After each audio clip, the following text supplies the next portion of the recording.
Hey everybody, welcome back to the channel. My name's Ryan. Today I'm doing a blind. I don't even know how to intro it because I have no idea what's in here. It's a sealed envelope, courtesy of one of our Patreon supporters, Jeff, or Grendel as he goes by in the Discord. But these are, he says, 2 blind bottles, both from the same distillery. That's all the information I am given.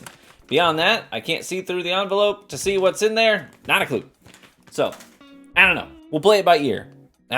Obviously, I will, when I edit this, I will know then what these have been. So I'll make sure to include that in probably the thumbnail, the title, and have them on screen for you, probably somewhere on the side of the screen. So you'll know what I'm tasting, but I won't know. It's a good sort of palate tester here too, because if it's like a 10-year-old rye and I'm like, wow, this is a really sweet young bourbon, you'll be like, wow, what an idiot. All right, got a couple Glens.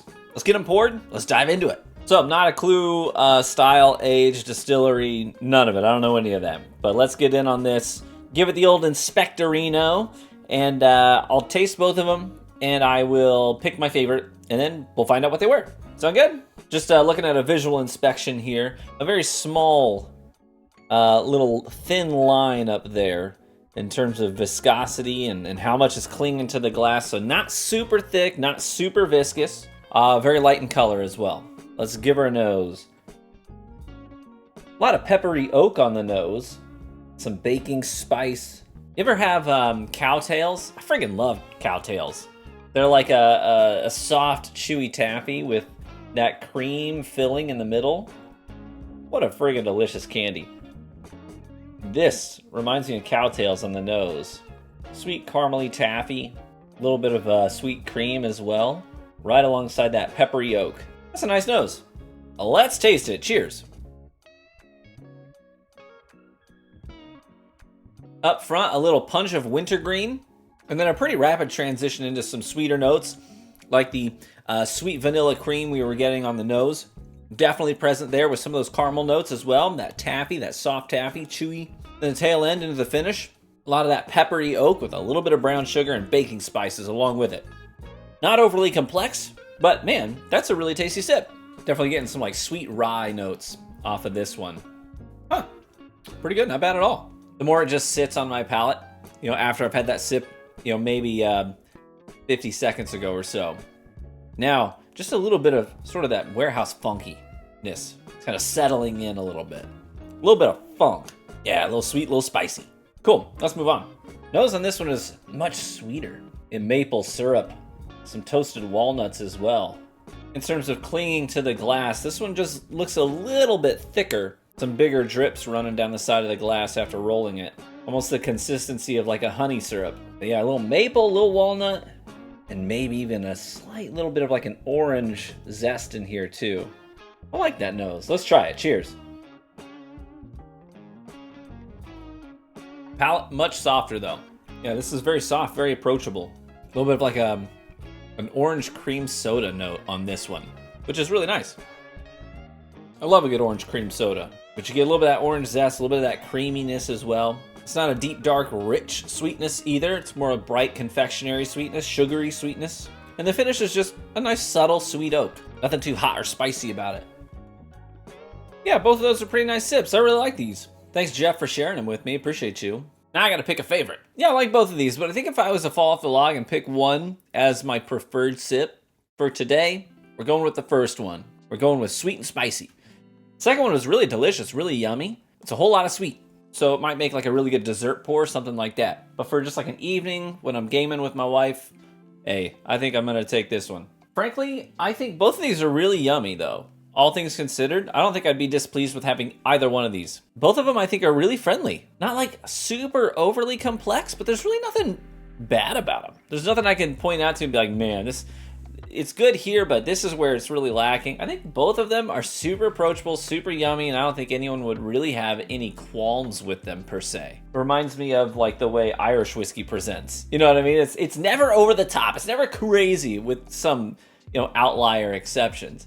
But neither of these are like over the top, super crazy, doing anything that's like really out of the box. But they're just both so, I guess, comfortable. They're so cozy. Shall we check what these were? Let's do it. He like folded it too, so I couldn't see through the packaging. Really? Yeah, I guess in retrospect, this does kind of make sense, but these are old.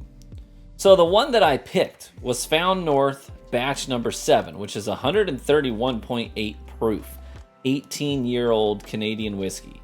I gotta say, it drank like it had some proof on it. It did not drink that hot. I was not thinking 131.8 proof on this because it was so approachable.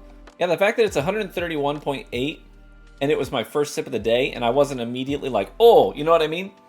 That's kind of impressive that they could kind of keep that tamed down, that the ethanol proofiness wouldn't overwrite some of those great flavors in there.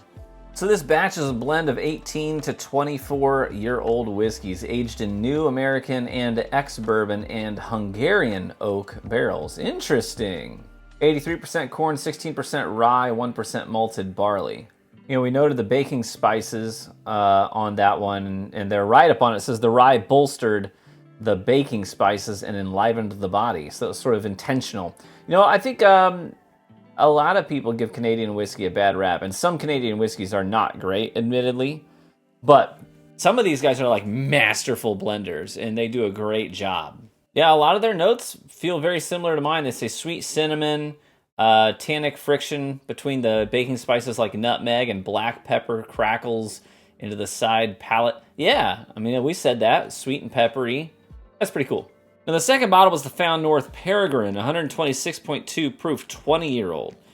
Man, neither of these really drank super hot to me. They're both really approachable, even though the lowest proofed one was 126. That's pretty wild to me. Peregrine First Flight is the first 20-year-old age-stated whiskey we have released and is the culmination of a whiskey-making process that we have been developing for the last several years. Hey, it's pretty good.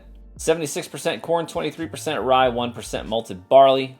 No additives in it. I know that's one of the things that people criticize Canadian whiskey for, is that their rules are much looser. They can add a lot of stuff into the whiskey. But at least they're being transparent. They say there's no additives here. It's non-chill filtered. It's natural color. Like, we didn't add in, you know, the coloring agents and stuff like that. Finished in ex-cognac. New American and French Limousin oak casks. That's pretty cool. 20 to 27-year-old whiskeys in this. Yeah, they said peaches and vanilla and citrus. Yeah, well, I noted that too. I said, because I said orange and cream, like your vanilla and your citrus, right there. They said it's characterized by fruity oiliness. We even noted the thick viscosity on this as well, didn't we? Hey, thanks so much for sharing those with me. I really appreciate it, Jeff. Both those, like I said, very yummy, very yummy. I don't actually have any Found North stuff on my shelf yet. Maybe I ought to change that. Hey, if you've had either one of these or any other Found North products, let me know in the comment section what you thought about them. I would love to hear your feedback, your take on what they're doing with their blending as well. Thanks so much for tuning into the video today. Big shout out to my Patreon supporters like Jeff for funding the bottles that I get to pick up and review here on the channel every single month. I really appreciate you guys. I wouldn't be able to do this without you. Cheers, my friends. May you live richly and get better with age. And I hope to catch you in the next one. But that was a good one. Sometimes they're just like chunk. That was a solid dang. Kind of rang out through the house. Love that. Neither here nor there.